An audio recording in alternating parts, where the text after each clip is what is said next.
What's poppin'? Brand new whip just hopped in. I'm Drakos, this is Caedrel. We're getting ready for SK versus Schalke. I'm, outside of the Jezus burns, very excited to see how this matchup... That was good. Sorry, Jesse, we're not spared there. Schalke versus SK is going to be an interesting matchup because I think, despite the fact that people still, I think, look for the most part to Schalke as a top team, as a top contender after their run last year, they're only one win apart from SK Gaming in the standings. So this matchup matters a lot. It could be tied up for SK by the end of the day, or Schalke could be starting to pull ahead. And as we are now into the second round robin, there's no more time for dicking around, quite honestly. Like, you got to start winning. You're right, Drakos. They have to start beating the bottom teams if they want to make sure that they secure the playoff spot.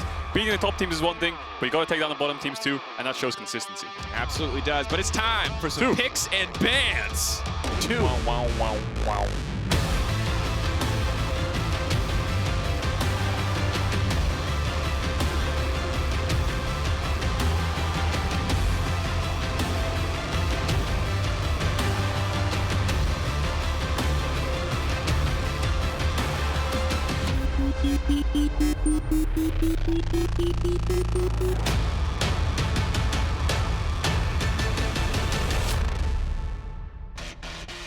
Oh, I like this one. Oh, yeah, I haven't heard this one yet. Oh, I'm getting hyped for this. Where's the draft? Bring it on the screen. Let's go. Oh, wow, they're really just letting the tension there it is. go. Oh, this is a good one. Okay. Oh my gosh. Strange draft. Lilia ban. I like it a lot. I like it Most as well. of the OPs are like TF, Lilia right now. We're looking at Rel, things like this. I think Udyr is still kind of up there on the high priority list on the ban tiers as well. But because Pantheon and Olaf have fallen out, these are kind of how the meta's evolved. True, and of course important to note that we still are on patch 11.3, so Olaf, Pantheon, the stuff from previous patches, it was very OP, has been taken down a notch, but it is not 11.4. The jungle nerfs have not come through yet, so jungle overall still very much the center of attention we expect to see, at least to a certain degree, in these drafts. Kalista going to be banned away, limiting some of the more aggressive options for Jezu and Treatz in the bottom lane. Personally, very excited to see what gets played here by both bottom lanes. This can be, I think, a very contentious matchup. Yeah, I think you're now banned out. Yeah, I think Thresh taking out there takes away the Aphelios, so now we're looking at things like the Senna, like the Kai'Sa, which Neon always seems to get. I think Neon's played so many Kai'Sa games, like 7 in a row we've seen. So it's up to SK. Do they want to leave open Rel? Do they want to leave open Kai'Sa? Azir is still up, which is a really OP pick. Nidalee is quite high on the priority list as well because Lilia's down. And AP junglers, those are the two strongest AP junglers you've got in the game right now. Rel does get banned away, so are Schalke going to first pick Kai'Sa, which they've done so many times. Yeah, and of course picks that I just generally have my eye on, things like Seraphine have been very good. Kai'Sa has been very popular for Neon overall. It's a pick that he's played so many times, 7 times so far in just spring. And yeah. Looks like we're going to have number 8. Is that 8 in a row? I think that's 8 in a row. In a row. That's so much Kai'Sa.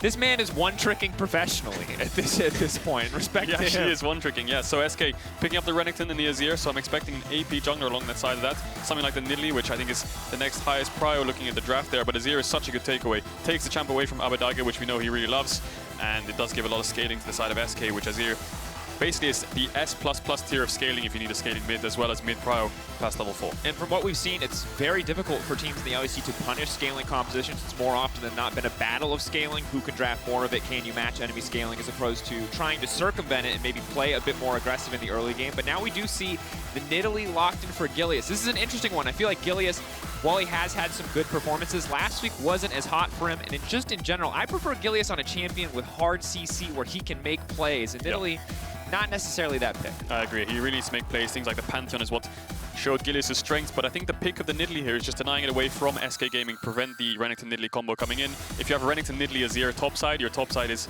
it's completely cracked. You can't lose 3v3 and you outscale everyone. So I like the takeaway there. They've gone for the Zoe as well to contest the mid-prio, so lots of poke coming out from Schalke, lots of AP damage, and they're going to respond with the Skarner, which I think is kind of difficult in these 3 range champions, but we've seen the flash ults. They basically secure a kill, and they basically mean that you have to go for things like the QSS. And it is important to remember that Schalke are coming off of an 0-2 week last week, and one of the games that they did lose was to Astralis and to the Skarner of Zanzara. So TynX not only picking up a champion that we've seen be pretty successful recently, but also maybe getting a little bit in Gilius' head after that difficult loss. The Gangplank now banned out. We'll see if there's going to be any more topside focus from SK Gaming to try to set that Renekton up for success, but no surprise to see Schalke take away a few AD carries to make sure that Neon can kind of dominate in that bot lane 2v2. Yeah, batting away AD carries here. The thing that the Schalke is going to run into here is they have a lot of AP, so if they were to pick up something like the Alistar support or anything like this and engage, which they need, especially with things like the Kai'Sa, you're having a lot of AP on your team, so you need to make sure that you get... Okay, the Alistar's banned away. They need to make sure they get some AD damage in top lane, whether it's a split push carry. That's why I think SK banned away the GP, which is the most effective because it fits their poke comp really well. So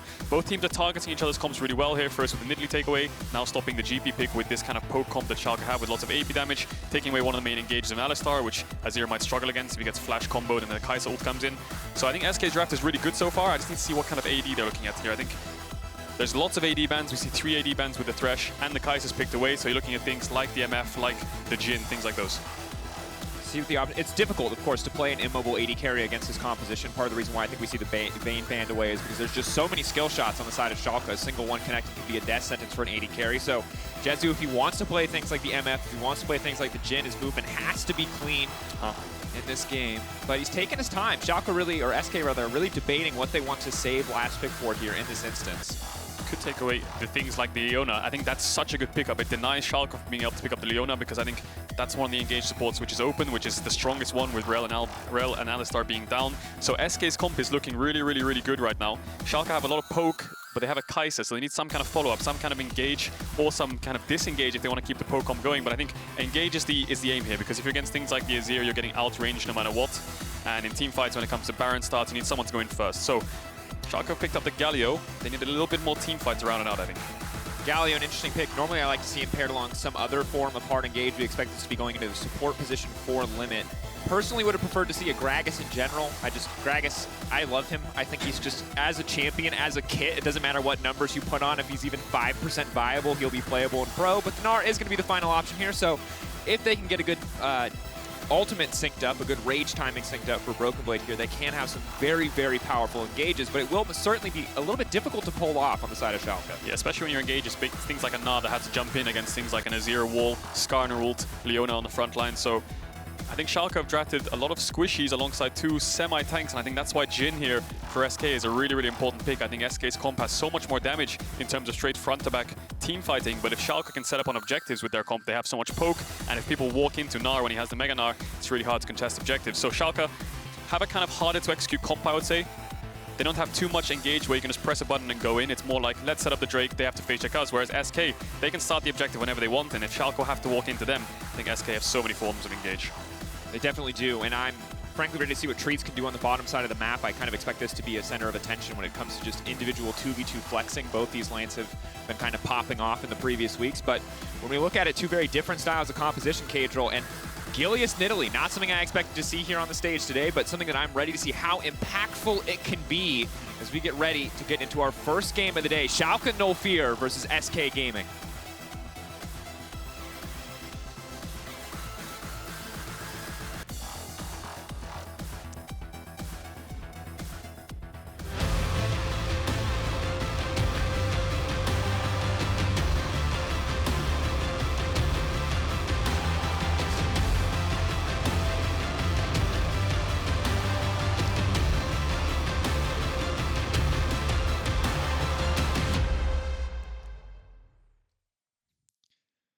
All right, Caedrel.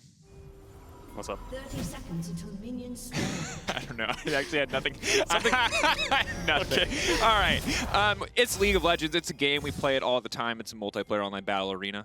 If you've never seen it played before, we'll say it's like Capture the Flag, even though it's not. That has nothing to do with this game, but it's what came into my head. Let's talk a little bit about the level 1, because BrokenBlade might be in trouble here. Fun fact, earliest first blood we had was 152. We almost beat it in one of the last games we cast, Caedrel, but Drakos, I think Gilius is going to walk in here. He didn't actually place a ward. He swapped the sweeper without warding, so he could walk in and face check everyone, thinking that he can sweep the river. Gilius, you're face checking 4 members. That's not where you need to be. Oh, it's a horror. It's an absolute horror. I think Gilius wants to take sweeper to try and sweep away TynX's ward, but SK set up the trap. There's no ward to cover. Gilius is going to be really far behind on his clear now, and I think that's so important when you look at the mid-jungle matchup. Skarner Azir versus Nidalee Zoe. I think the Nidalee Zoe need to make sure they start snowballing this game, contesting camps and using their winning mid-jungle, but now he's on the back foot and TynX got first blood. This is so good for TynX as well. And TynX, I'm ready to see what he can do on the likes of Skarner. Now, last year he actually played a lot of this pick overall. It was something that he was very comfortable on, but we've always known TynX to be more of a carry player. With the nerfs coming in next patch, I'm ready to see TynX shift back more to a team-focused playstyle. I'm ready to see some Skarner ganks coming out fast and early to get some of these individual lanes ahead.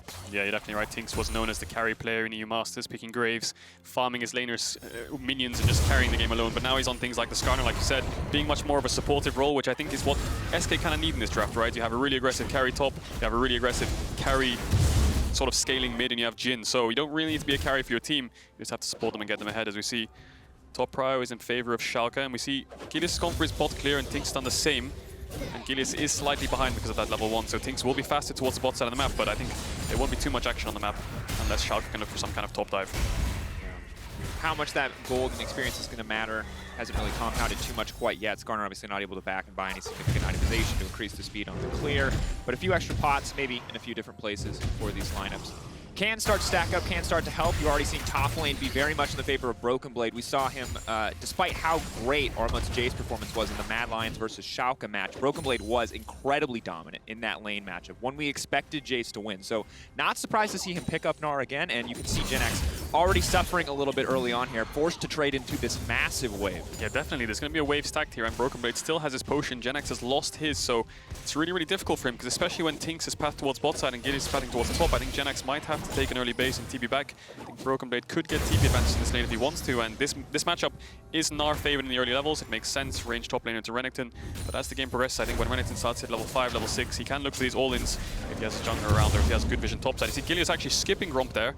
I think they're looking for something on the top side of the map. They know Jenax is staying under this tower, but he does see that Jenax is backing off, so he's going to go for this crab. And BrokenBlade's almost proxying in between tier 2s and zoning Jenax away from the wave. This is merciless. Look at the CS numbers as well. Jenax doesn't have to base. He's going to come back with perhaps like boots or a longsword, whereas BrokenBlade can base, keep his TP if he wants to, because this wave will bounce. And then Schalke just have a natural top advantage. And honestly, credit to BrokenBlade, because, you know, his team starts off losing first blood, his Nidalee jungle gets put behind, but he's like, oh no, I'm good. I'm in my 1v1, and I'm just going to build an advantage solo, and that really helps out a lot across the map, because now Skarner has to be wondering, ooh, do I have to go top and bail my Renekton out? Or is Gnar going to just, you know, chill out a little bit? Yeah, and Schalke have the winning mid-jungle 2v2, so they can definitely cover BrokenBlade as much as they want. And Renekton not getting ahead to the mid-game against Gnar is kind of difficult for them, especially when Gnar is getting such a big lead, right? There's a huge wave coming in. BrokenBlade should have around a 20 CS lead with TP advantage and pure isolation 1v1. Yes, TynX did path bot side, but the junglers weren't really impacting this lane too much because I don't think Jenax could have got the push anyway, so lots happening in the early game. But we see TynX has base, he's gone to a second clear, Gilius done the exact same, so both junglers kind of mirroring each other in a sense, just because of where they started. Opposite sides of the map for now. Peek in at mid lane, not going to be too much here in the early lane. You can see Blue throwing down soldiers just to trade as much as possible against Abbedagge. Good bubble though. Very good bubble. Abbedagge can't follow up. Obviously gets a lot easier once he does manage to get to level 6. Has to be careful though. We've seen a lot of these matchups shifts very drastically when Zoes have too aggressively portal jumped and got swept back. Yeah, as we see, both bot lanes have base and both supports are in bot side river. However, Abbedagge has base, so it means that Treatz can walk into this river uncontested and start putting the pinks down. You can see Limit is waiting for his mid laner. Doesn't look like to be contested because Abbedagge's base, but look at that top CS lead, still 20 CS ahead. BrokenBlade still stacking waves. If Schalke want to do some kind of action in top side, they can look to 3-man play it, because as we saw earlier on in the lane phase, Abbedagge has the mid prio. And shout out to the observers for instantly swapping over to the gold when you brought that up, because this is a 300 gold lead for BrokenBlade, built entirely on CS at this point. Now, some of that's going to get recouped as these double wave is going to crash into Jenax, but already BrokenBlade is essentially solo killed Jenax in terms of actual difference in gold picked up. That said, you can see Renekton, when he can get on top of the mini Gnar, is still a massive threat. We'll hold that thought though. Gilius is coming in, waiting on the spear for now. Taking his time on this one, throws it, goes a bit wide. Blue forced to flash away, but in the meantime, Skarner has picked up the Infernal Dragon. What can they do on the cross map? Yes, Jenax did get a good trade in topside, but BrokenBlade had potions, and we said that Renekton level 5 should be able to trade efficiently. As Gilius visits the topside, he knows TynX has to be bought. Jenax will get 6 on his way, but they could look for the dive before he levels up. I think he's trying to get the creeps to get the level up. BrokenBlade has the ult, he can knock him into the wall. Dashing through, but he's still there. Flash out to safety. Clean movement by Jenax. Hitting hit by the spear is a bit unfortunate, but the wave's now gone. Jenax manages to live there. Abbedagge is moving up. Jenax has no flash. Both of Schalke members do have flash. The wave's coming in. I don't know. Jenax did just hit 6, so I think Abbedagge says, let's call this play off. We're too low to go for this play. They know if they go for this, they're going to go 1-for-1 under the tower dive just because of the Renekton ult. And SK get a dragon. TynX gets the bot grab. They're slowly creeping ahead by getting natural advantage on the other side of the map. But Jenax is still down 20 CS in this lane, and he is still struggling because Gnar now has the plated steel caps, and this lane gets a lot harder. Leon has to be careful here. It's level 6. Fang can just go for the flash. Limit, though, finding the knockup. He's traded back. Treatz not going to get taunted back under the tower. Very low here, but there is no follow-up. Yeah, I think Limit could have taunted Treatz into the tower there, but maybe he was scared of TynX flash ulting him because he didn't have flash himself, and then Treatz could also flash away at the same time, so he was a bit scared there. Didn't want to fully commit to it, but Gilius identifies TynX gang spot. I'll take away his top camps. And this Skarner is slightly ahead of Nidalee. And in this matchup, you really want to make sure you're snowballing, getting ahead on Nidalee. And that's basically how Nidalee works. You just want to use your jungle clear and your river control just to get ahead. TynX will arrive at the red, but he will be gone before he can get there. Of course, see if he wants to contest any more camps here, but Treatz coming out this early for TynX makes a lot of sense when you see how much magic damage is present, along with CC on the side of the Schalke No Fear lineup. Does make it difficult for Gilius to find these 1v1s. He'll take the Shrine here, though, and Treatz roaming into the mid lane is going to give TynX a little bit more pressure to try to get some control over this area. Only 7 minutes and 30 seconds, but now there's a bit of vision set up for SK if they do decide to pressure for the Herald here when it does spawn. Yeah, I think they were scared of the lane swap into Herald there with Neon moving up with Limit, so Treatz just wanted to make sure they get some vision beforehand, so the pinks are set up in top side. TynX did take away the Shrine as well, so Herald's not on the cards for the side of Schalke here. SK could start it up, but it is a bit risky, especially with BrokenBlade being so strong. Treatz showing himself mid, just help get the mid push, just so they can control the map. The mid push in the early game basically determines how much control you have on the map, right? If either of your sides are being pushed in, like top is losing for SK, if we get mid push, blue can run into his top side, start the Herald early, Jenax can push in top, and now Schalke has to match with numbers advantage, which looks like they're doing. Everyone's moving towards this Herald. This could be some sort of 5v5 fight. Level 5 for Limit. No flash on Limit. TynX has flash, he wants to go for it. Stolen Chem take there, good damage. They're trying to follow up, they're trying to one-shot enemy. They're going to get him. TynX just taken down. All that jungle advantage just deleted. And now Schalke can start up this Herald if they want to, and SK not really in any position to take anything back in return. Yeah, SK had the full setup, but their AD carry and their top laner weren't really there, so it was almost like a 3-man group, and I think that's why TynX hesitated on the flash engage. You could have just flash ulted the Galio and then looked for the pick itself, but indecisiveness and just lack of resource in terms of damage means Schalke will pick up the kill, they'll get the Herald.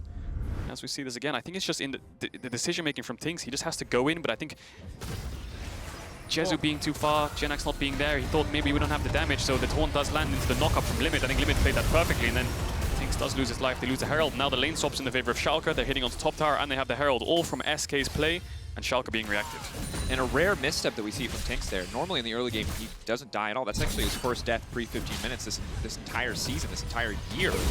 So rare to see that kind of slip up, and it sucks when he's the guy that got first blood. You know, he has the ultimate. He was a bit ahead of the clock when it came to getting that ultimate, hoping to find that impact. But the bot lane gank doesn't work out. Now this play doesn't work out as well, and that's a difficult position to be in. But I want to look at the opposite side, Caedrel, because Gilius is a guy that everyone's going to talk about because he's obviously he's a charismatic individual, but also I think we need to talk about the success that he found in weeks 2 to 3, especially where Schalke were really taking off compared to what we saw in week 4. Because if I'm a Schalke fan, I'd be a little bit nervous because he's playing Nidalee today, but when the jungle nerfs come through, I think this is going to be an even bigger issue where when he doesn't have the Olafs and the Pantheons and these really powerful picks, how much impact can he actually have?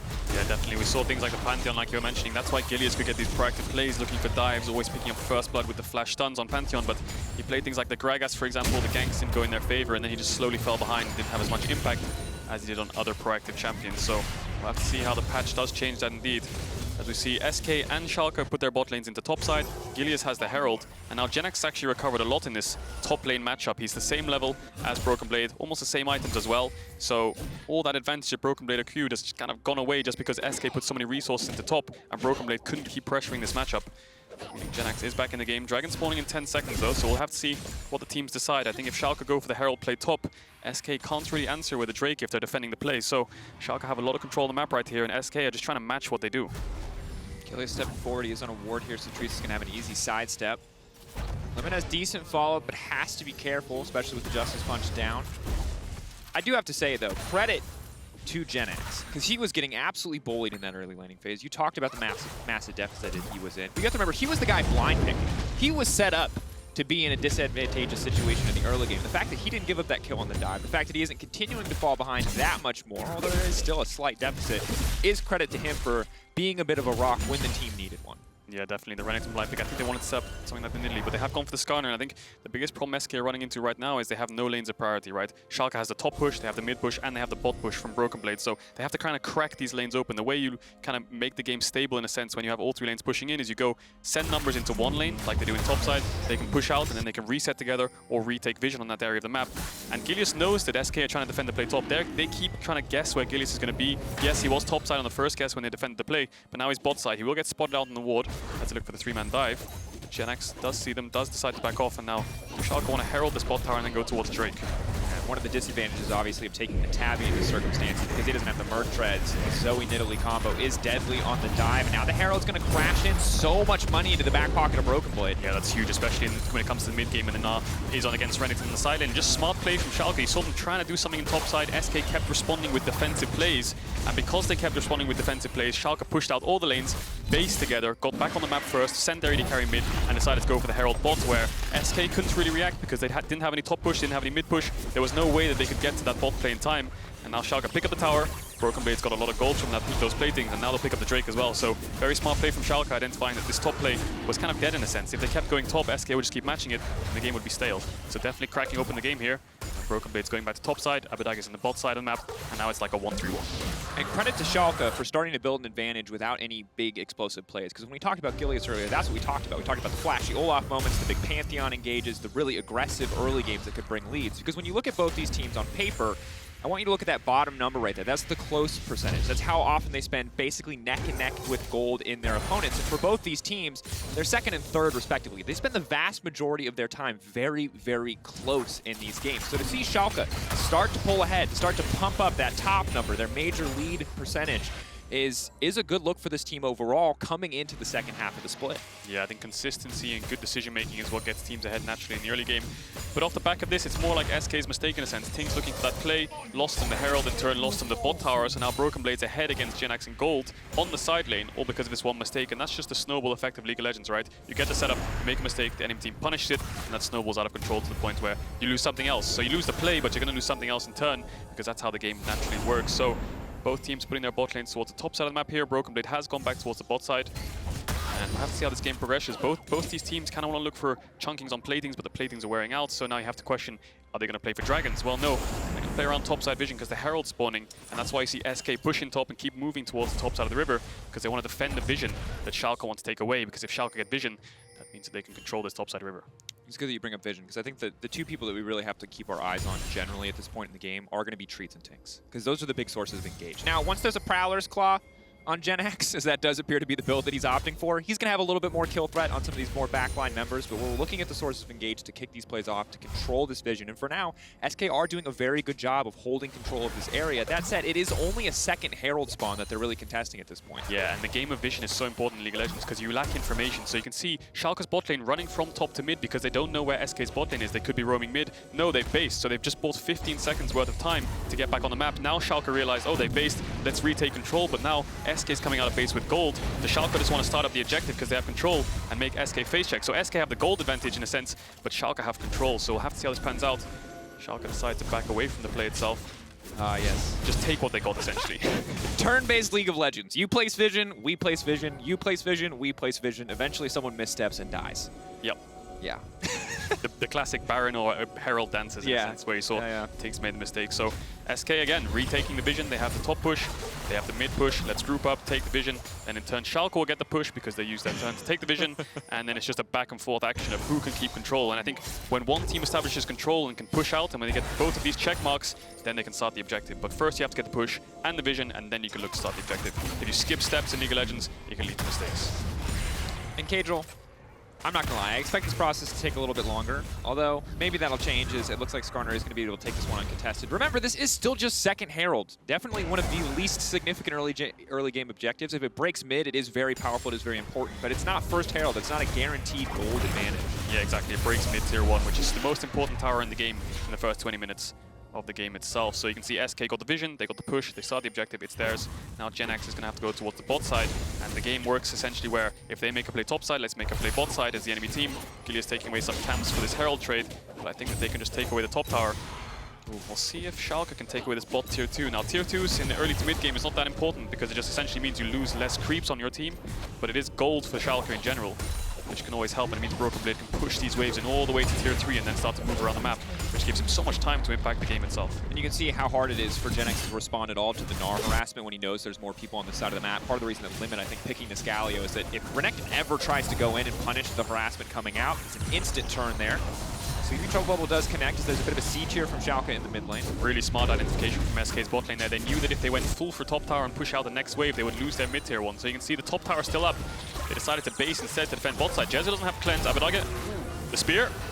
Oh, the heal just saved him to make the move speed to dodge away from that spear. It was 40 seconds on Dragon, and this is the thing, look at Schalke's control. What can SK do? They have to look for some kind of engage. TynX tried to ult, but it looks like it got cancelled by the back half of Portal Jump. Didn't quite get enough through the animation there. Didn't go on cooldown there, so Schalke's kind of siege comp. Vision control is so strong, Abbedagge can do whatever he wants. SK need to find some kind of engage, because BrokenBlade's pushing in bot. Now Schalke's going to run top and push that in, and then they can start Dragon for free. So this is the thing about control in League of Legends. You don't have control against champions like Zoe and Nidalee. It's really, really hard to retake it. This is so much credit to Schalke for playing this one out very cleanly and controlled, not giving any opportunities for SK to find these engages with their competition, not giving TynX any opportunities to ult. This man hasn't pushed his R button. That's true, actually. We're 17 minutes and 30 seconds of the game. It's probably the only champion that is more egregious than that is probably Karthus. Oh no, the cannon. Yeah, Schalke setting up on top tower. Jenax taken by a spear. Does decide to ult away, and Schalke know that SK is defending the play again. Will back off, use the wave push to try and base and get some more tempo on the map, or push out the next one and just try and retake vision. So Schalke, essentially with all these 3 pushing lanes, they can do whatever they want. They can base, they can set up vision, they can start neutral objectives. But as I say that, the Dragon is still up, so I'd like to see Schalke move down there and try and take that after this top tier 1 falls. Priority there, Abbedagge with total control over this area, has the vision, has the extra flash picked up there on the W, and recall's coming in. We're waiting to see where that Herald's going to be used. SK spent a lot of vision fighting for it, but if they don't get to use it effectively, it's just really not worth the resources. Yeah, and you can see the CS numbers as well. The Nidalee did get the CS lead over the Skarner in the end, which is definitely what you need, especially as Nidalee going into the mid-game, getting a level advantage, getting a CS difference, just so that you're that little bit stronger when it comes to team fights, where Skarner will be more useful. But if you have more damage, more AP, more gold itself, then naturally you have a lot more damage than the Skarner in general, so you can actually be just as impactful, even if your champion doesn't provide that if the game was even. So Schalke do decide to start up the Drake, the top tier 1 still is up. SK still have this Herald. Now I'm not sure where they want to use it. Using it mid would probably be the best, but they can't get the tower. They have no prior lanes. Maybe they just want to 4-mana lane, push it all the way out like they're doing now in mid, going 3 mid, pushing out and then go towards the top side, secure a tower, because they still haven't got any towers. Gilius, Abbedagge, 30% mana, still more than enough to take a fight. BrokenBlade, no rage stacked up, so that said, they're still not going to commit for the play. They're just going to get a bit of damage here, and that's going to be it. They're giving 25 gold to Schalke. Yeah, they can't siege that mid tower because they just don't have enough people to step up. The only person who can step up is Blue to hit the tower. If gets hit by a bubble, he's going to die. So they just use the Herald to chunk the tower a little bit, so when it comes to sieging later on in the game, if they get a pick or anything like this, it will make it easier for them to take it. So Abbedagge TP into the tier 2 here, just making sure he's safe in case of any dive. Defend this tower, but I think SK might step up for it. Limit's around. BrokenBlade has TP. See how risky they want to play for this. Limit flashes in. Good reaction from Blue to get away from that play. Doesn't have to burn his own flash. That's going to be important in the fights to come. TynX X-flashing out, looking for the ultimate. Doesn't even get a chance to use it. Will he get to push R? No, he can't. He's cursed. Oh, man. Buy him a new keyboard, SK. It just doesn't work. The button doesn't work. The Zoe portal jump now doubles Zhonya's to stop the ult. TynX is fuming. They don't even have QSSs. They don't even care. Well, they're on their way to 2 items. They're like, yeah, we'll wait. The QSS not that important in this game. Still really good reactions from Schalke to stop that engage from SK. You can see all these pushing lanes. Well, they're going for a dive. BrokenBlade gets stunned. Jenax has the ult. Galio follow-up. Has the Prowler's Claw. Can dash through. The tower's still there. For now, they're keeping their eye on the prize. And the ult sweeping in. The stun. It's still coming out. TynX cannot push his R button. Schalke are merciless. They won't allow it. One man, one desire. Oh, the Prowler's Claw through, but he has to double dash back out to safety. Oh, no. Oh, no. No one wants to take a fight this game, Drakos. I showed the graph earlier. The stats don't lie, folks. There's a reason the close percentage is so high for these teams. They're tame. You know, they're chilling. They are chilling. It's Blue finally picks up that mid-tier 1, which they've been trying to do for the last 2 or 3 minutes. That makes it easier for them to push out waves because they have their tier 1 mid up, so they can push all the way to tier 2, while Schalke can only really push into tier 1 if they want to contest objectives. So good net advantage for SK, and I think the important thing to note here is Schalke is getting a natural lead, like you said, through towers without actually having to make the game bloody, and out-macroing SK in a sense, which is what you need if you want to become a top team. And that's a really good question that I'd just like to raise to the audience there in chat. Is Schalke a top team? When we talked about the Miracle Run, the Schalke that we saw last year, there's no doubt in my mind that they were a top team. Is this Schalke currently 5-4 to SK's 4-5, a top team in the league? Do you see them as a contender with the likes of G2, with the likes of Rogue, fighting for that title? Are they in that position right now, or do they have a way to go? Vote yes or no in the chat. We'll look at the vote in a little bit. And with this performance, with this macro performance, seeing Gilius on Nidalee and his team doing well, I'm inclined to think maybe the answer is yes. Schalke do look to be stepping it up here in the second half. I would definitely agree in a sense. I just think that SK's mistakes kind of gave them those advantages, but that's what you expect if you're a better team in general. You punish the mistakes that the enemy team throws at you. So Schalke setting up in a 1-3-1, and what they want to do here is crack open the mid tower. The mid tier 1 is what they want to do. So establish vision for top side. So Abbedagge pushing waves, pushing both sides, and then go towards mid. How do SK respond? Well, SK can either look for a hard engage mid and drop waves on sides, like you see Blue just running towards mid here, doesn't care about bot wave, let's try and start a fight. And he gives himself around the 15 to 30 second time window to be there first before BrokenBlade.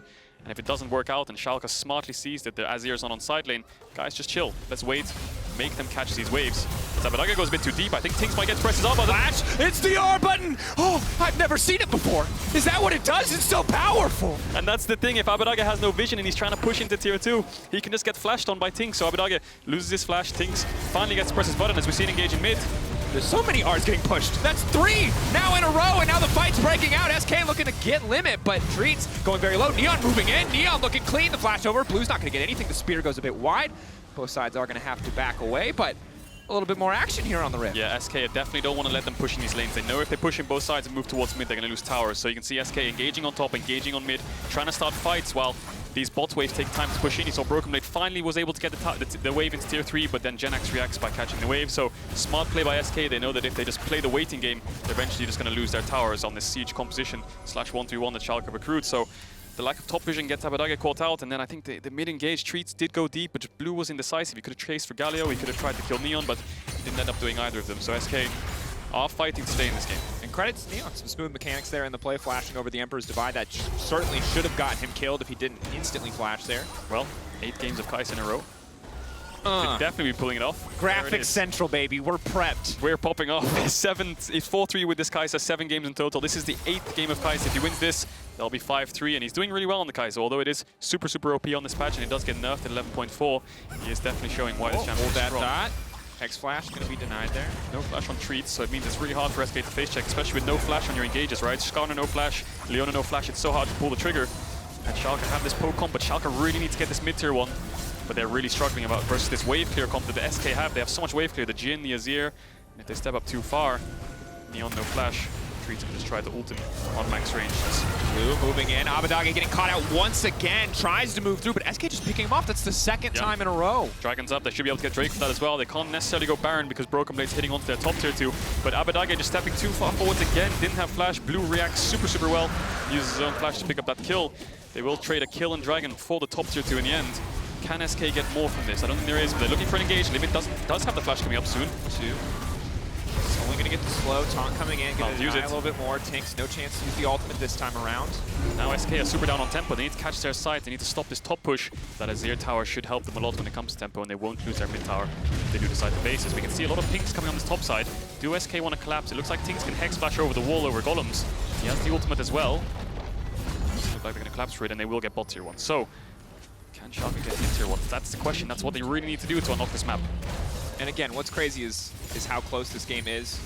We were talking about these teams neck and neck in the standings, but Schalke, I think, is still expected to be the favorites, but now we're seeing a little bit on the side of Schalke, communications start to break down. They're not really in a position to take Baron at this point in the game. Maybe they can now that Gnar and Galio are a little bit tankier, but Abbedagge getting caught left and right is a big problem, and SK are punishing very well. Yeah, and I think if you look at teams like G2 and Rogue, you'll see when they run these compositions similar to Schalke's, when the game's not given to them, when the enemy team doesn't run into them, or they can't get objectives from fights, and they have to get objectives purely from macro, you can see them kind of executed pretty well, but Schalke just making small mistakes here and there just gives SK enough time and tempo on the map to actually keep the vision up, defend the mid tier 1, keep the game going. And that's not what you want against this kind of teamfight comp that SK have. With the amount of scaling they have, they definitely outscale Schalke. So Schalke need to start doing more, being more proactive, trying to get this mid tower finally, trying to get the Drakes rolling, try to look for these tier 2s, tier 3s, especially in mid. BrokenBlade, you can see setting up on the side there, maybe ready to dive this tier 1 Rage, slowly lowering, but it's going to stack a little bit more off Jenax. Could be ready to dive the tower, but TynX now stepping forward. Deadman's Plate's utilized. He can try to interrupt the Gnar engage with his ultimate if BrokenBlade does try to commit, so they are just going to back off here. SK not giving up that mid tier 1. Yeah, and although SK are down 2k gold, the game's sort of in an even state just because of the amount of items SK have got. You know, 2.5 items on Jhin, 2.5 items on Azir. This is really what you want if you're SK. Just keep scaling, keep getting these items, and just wait for Schalke to make a mistake. They've made 2 already on the side of Abbedagge, and BrokenBlade's been trying to push in these side lane towers, just trying to get in a CS advantage. We look at Jenax, he's just ahead of CS and BrokenBlade. They haven't really netted a positive CS lead anywhere on the map. And SK, once they get control, it's so hard for Schalke to recontest because they have no point-and-click CC, no point-and-click engage, and their only face check is a Galio, which is more follow-up. And it's something we talked about when the composition got drafted, that execution was going to be a little bit difficult. They didn't have that traditional tank. The Galio's a solid option, but maybe not enough alone as Treatz.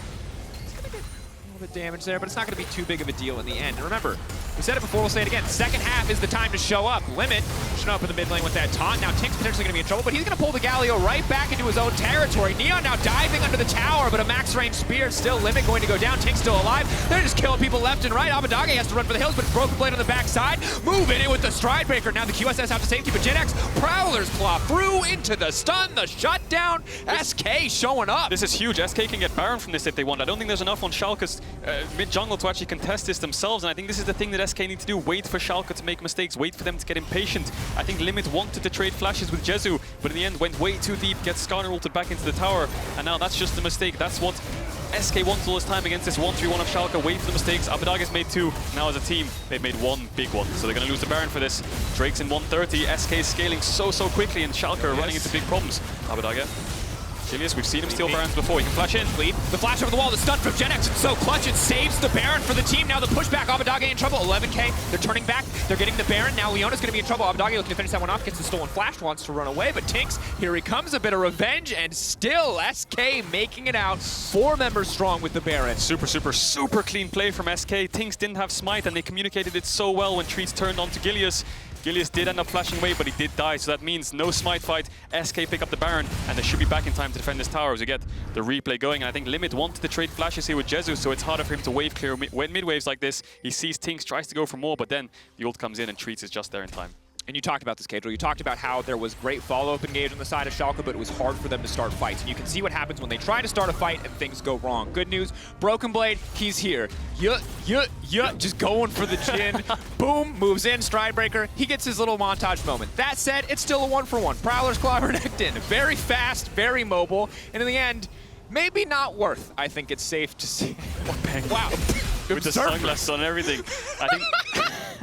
I think honestly, Drakos, the key there was Neon had no flash. He stepped up too far. Jezu popped the curtain call and managed to pick him up with a couple tower shots on top of it. So now SK, the gold is even. They're outscaling. They have XP advantage across the board, and they're going to start up this dragon. So Schalke, how do they retake this? How do they try and contest this dragon? Because I think that if they go against an Ocean Soul point, it's going to be very difficult for them as TynX. He's looking for it. Didn't quite get it. He didn't have the vision on Gilius just in time, I think. But it's not the end of the world. SK can just push in mid and just try to look for the same thing again. Getting to a point here would be big.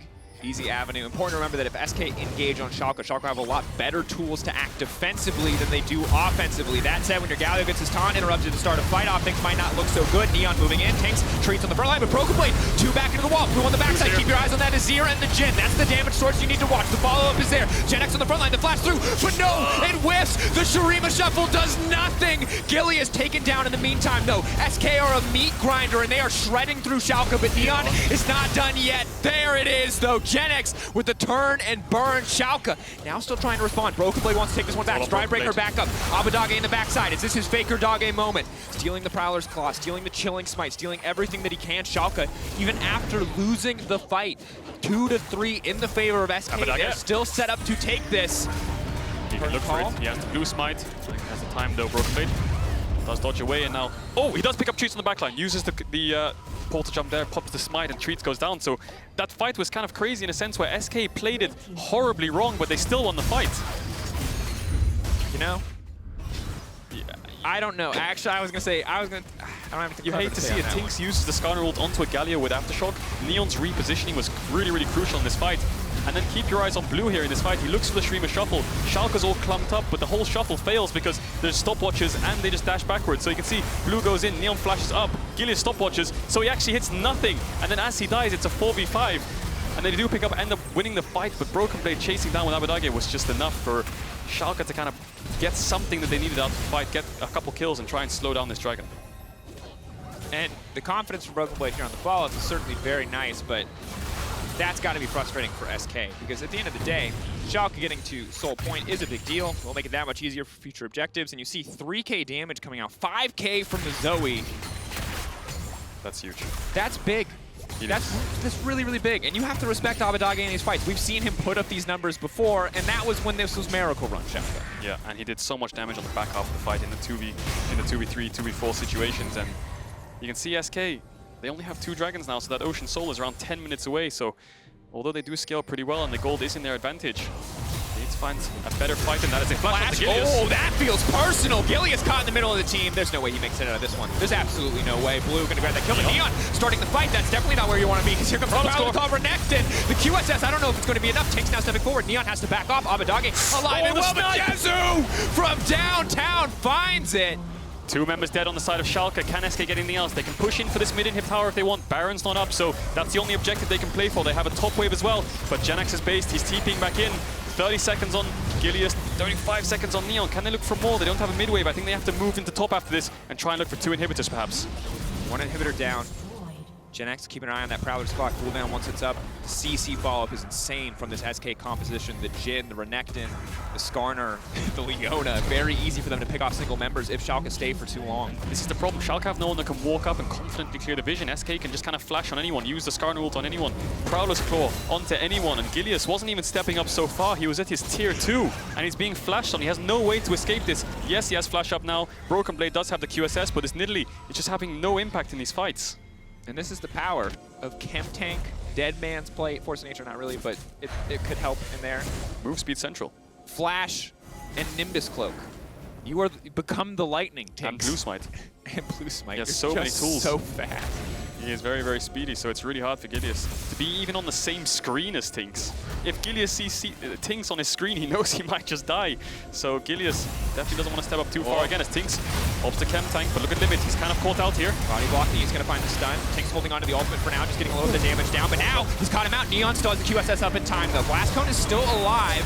Still an opportunity to escape here, but Treatz is going in. It's Jenax on the back line. The team body blocking the Leona, still living. BrokenBlade on the retreat. Mega now coming through, but Jezu getting gnarred back into the wall. The wall up, Guam comes down. Jenax running though. Blue finally lands the shuffle, knocking them up, knocking them back. Jenax wants to step forward. Blue tanking the spear, not where he wants to be, but it's Treatz over the wall. He finds it. Abbedagge goes over, but it's not what he needs. The stun is there. Blue finds the kill, and SK, they're playing like madmen, but it's working, and BrokenBlade has to run, has to sidestep the Stride Breaker to dodge the Zenith Blade. But that's got to be it. That's Blue. Gilius just respawned. BrokenBlade has to get back to base ASAP. Maybe he wants to just TP. I don't know if he'll get there in time. SK's minion waves coming in. It's a 4v2 in a sense. 4v3 limits come up, but Treatz has to base. So SK, can they enter? I'm not sure if they can. They don't have the HP bars. And they're going to ping onto Baron. They had total control of the early game, but these scrappy fights are just going so well for SK. 7-15 the kill score. It was Schalke that were 3-4k ahead in the early game. SK have certainly turned this one on its head.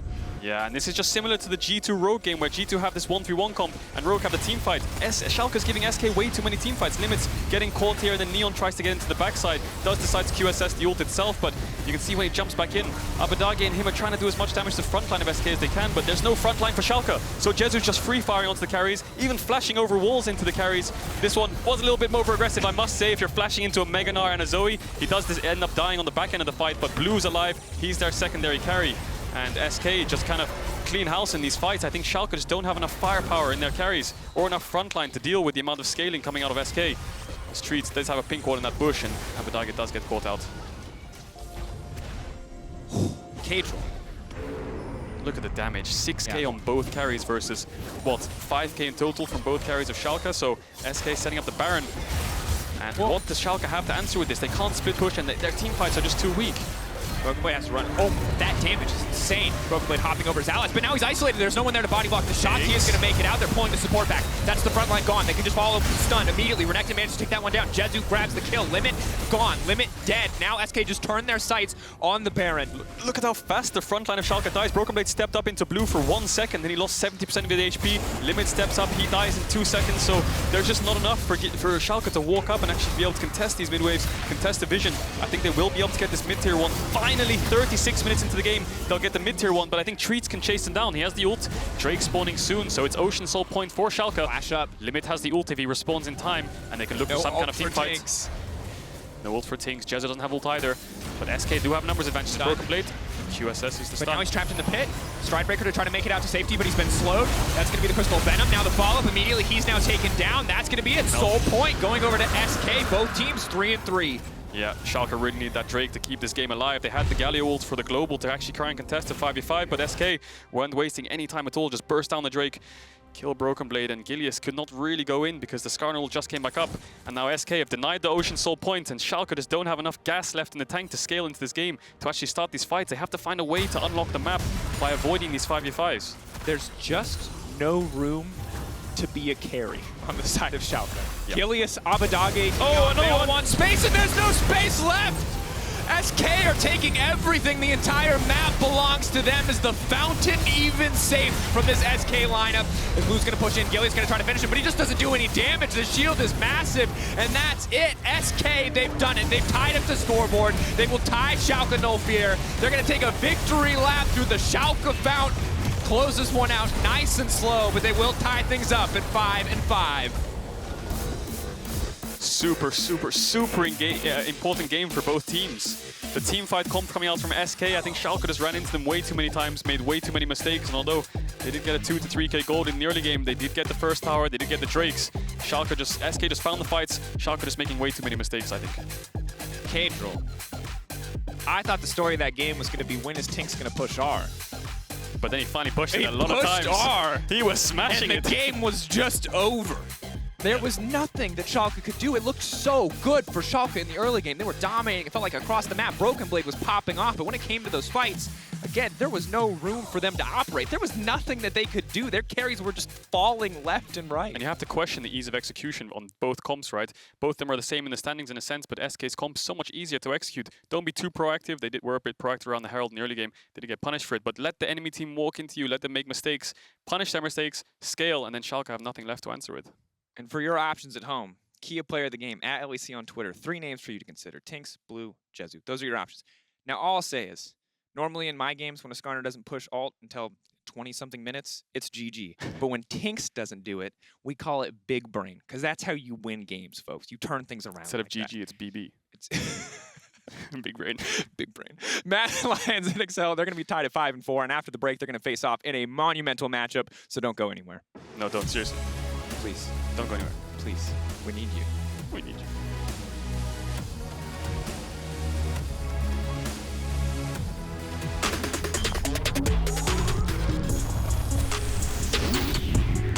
Along their win. He sees his opportunity. Checolad with the pushback. Not quite enough, though, because the Banshees is there in time. But VTO just getting shredded.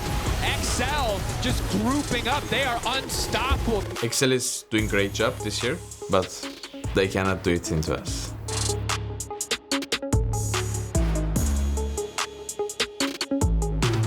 I think they kind of missed Shadow because his playmaking was actually pretty insane. Elyoya doesn't bring this. But they have to turn this, they have the damage. But no, the CC comes in, it's clutch. They'll turn right back! That was clean!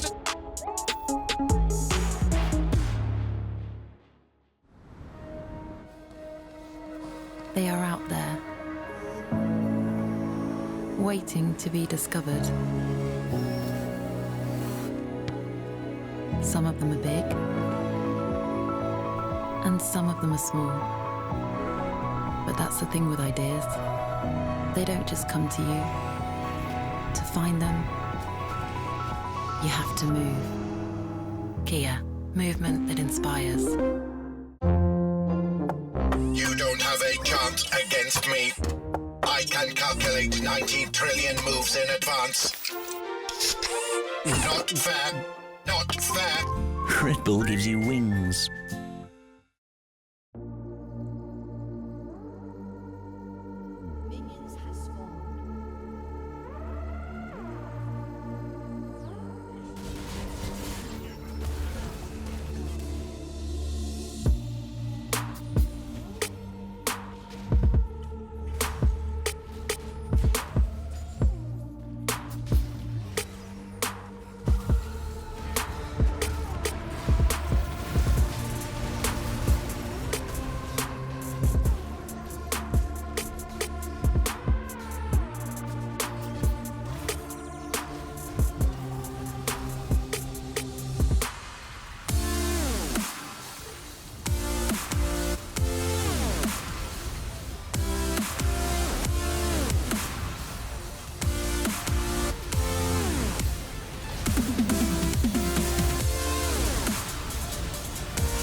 Welcome back to the LEC SK Gaming Tech Revenge on Schalke 04.